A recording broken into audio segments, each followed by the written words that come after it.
Hi friends, welcome back to the channel. ఈరోజు మనం Indian పాలిటీలోని first లెసన్ని discuss చేయబోతున్నాం. ఆ టాపిక్ వచ్చేసి ఎవల్యూషన్ ఆఫ్ ఇండియన్ కాన్స్టిట్యూషన్.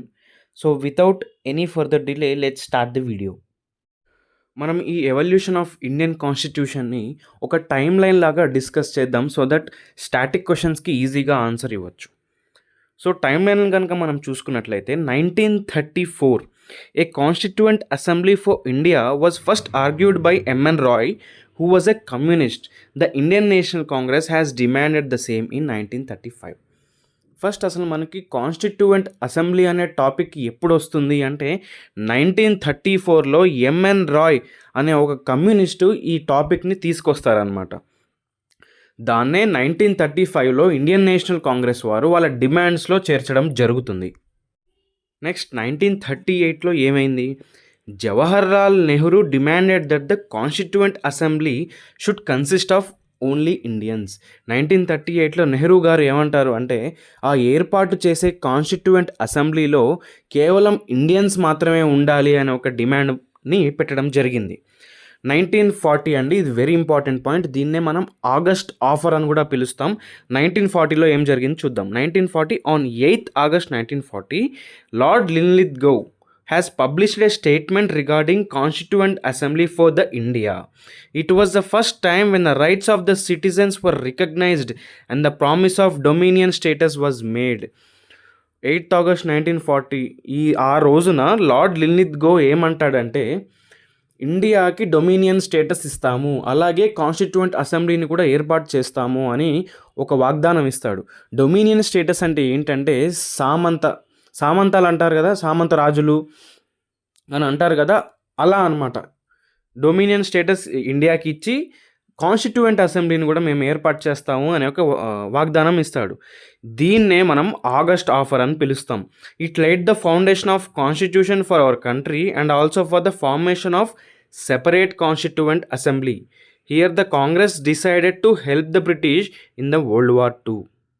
అసలు ఈ ఆగస్ట్ ఆఫర్ ఇచ్చిన తర్వాతనే బ్రిటిష్ వారు మనకు ఒక కాన్స్టిట్యూయెంట్ అసెంబ్లీని ఏర్పాటు చేయాలి అని ఆలోచించడం మొదలుపెట్టారు. ఇది వాళ్ళు వరల్డ్ వార్ IIకి ఇండియన్ సోల్జర్స్ యొక్క సపోర్ట్ని తీసుకోవడానికి చేసిన ట్రిక్ అని అనుకోవచ్చు, కానీ ఫ్యూచర్లో కాన్స్టిట్యూయెంట్ అసెంబ్లీ అనేది ఏర్పాటు అవ్వడం జరుగుతుంది. Next 1942 a mission headed by Stafford Cripps was sent to India to seek Indian support for World War II. The mission proposed to frame a new constitution with a constituent assembly. Very important. 1942లో ఏమవుతుంది అంటే Stafford క్రిప్స్ అనే ఒక వ్యక్తి ఇండియాకి వస్తాడు, Indian soldiers యొక్క సపోర్ట్ని వరల్డ్ వార్ IIకి కోరుదామని. అదే Cripps mission. The mission propose to frame a new constitution. Support ఇవ్వండి అని అడగడానికి వచ్చిన క్రిప్స్ ఏమంటాడు అంటే మీరు కనుక సపోర్ట్ ఇస్తే మీకు కాన్స్టిట్యూయెంట్ అసెంబ్లీని ఏర్పాటు చేస్తాము, మీకు కాన్స్టిట్యూషన్ అనేది ఫ్రేమ్ చేస్తాము అనే ఒక వాదన ఇస్తాడనమాట. 1946లో ఏమైంది? The cabinet mission formed a constituent assembly and it had 389 seats. ఎట్టకేలకి 1946లో క్యాబినెట్ మిషన్ అనేది కాన్స్టిట్యూయెంట్ అసెంబ్లీని ఏర్పాటు చేయడం జరిగింది. అందులో 389 సీట్స్ ఉంటాయండి. Numbers are very important, static questions అడుగుతారు. 389 సీట్స్లో 296 సీట్స్ అనేవి బ్రిటిష్ ఇండియాకి చెందినవి, 93 సీట్స్ అనేవి ప్రిన్స్లీ స్టేట్స్కి చెందినవి. ఇక్కడ ఈ నంబర్ డిఫరెన్స్ ఎందుకు అంటే princely states like Hyderabad, Junagadh and Awadh ఇట్లాంటి స్టేట్స్ అన్నీ కూడా ఇండియన్ యూనియన్లోకి కలవలేదు, అవి ఇండిపెండెంట్గానే ఉన్నాయి. కాబట్టి ప్రిన్స్లీ స్టేట్స్కి సపరేట్ నంబర్ అండ్ బ్రిటిష్ ఇండియాకి సపరేట్ నంబర్ ఇవ్వడం జరిగింది. And next 9th December 1946 the first meeting of Constituent Assembly took place with 211 members. The first president of the assembly was Dr. Sachidananda Sinha. Important అండి. First meeting ఎంతమందితో జరిపారు అని question అడిగితే దాని answer వచ్చేసి 211 members. And first meeting యొక్క president ఎవరు అని అంటే ఆన్సర్ వచ్చేసి doctor Sachchidananda Sinha. 11th December 1946 ఆ రోజు ఏం చేశారంటే కొందరిని ఎన్నుకోవడం జరిగిందండి.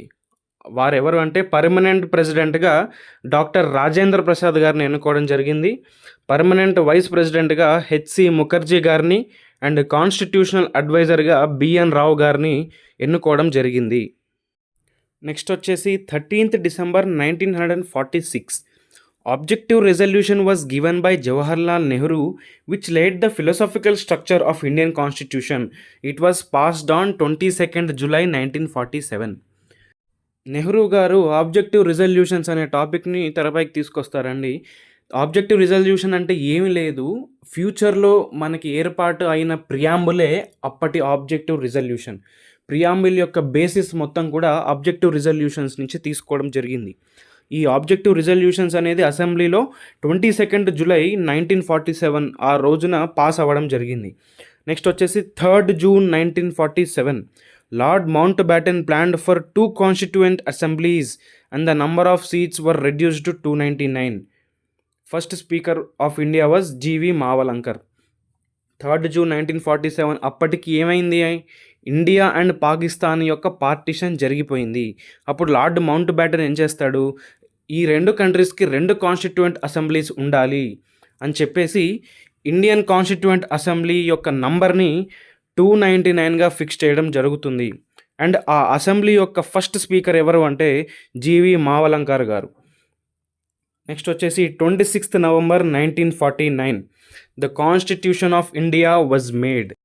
అప్పటికి కాన్స్టిట్యూషన్ యొక్క తయారీ అయిపోయింది అండ్ మనం ఆ రోజున ప్రియాంబుల్ని అడాప్ట్ చేసుకోవడం జరిగింది. సో ఇదండి ఎవల్యూషన్ ఆఫ్ ఇండియన్ కాన్స్టిట్యూషన్. చిన్న టాపిక్ అయినా చాలా ఇంపార్టెంట్ స్టాటిక్ క్వశ్చన్స్ అనేవి అడగడం జరుగుతుంది. సో కంటెంట్ కనుక మీకు నచ్చినట్లయితే please subscribe to the channel, 10 మందికి షేర్ చేయండి, ప్రిపేర్ అయ్యే వాళ్ళకి చాలా యూజ్ అవుతుంది. సో మరో టాపిక్తో మీ ముందుకు వస్తాను. Until then bye.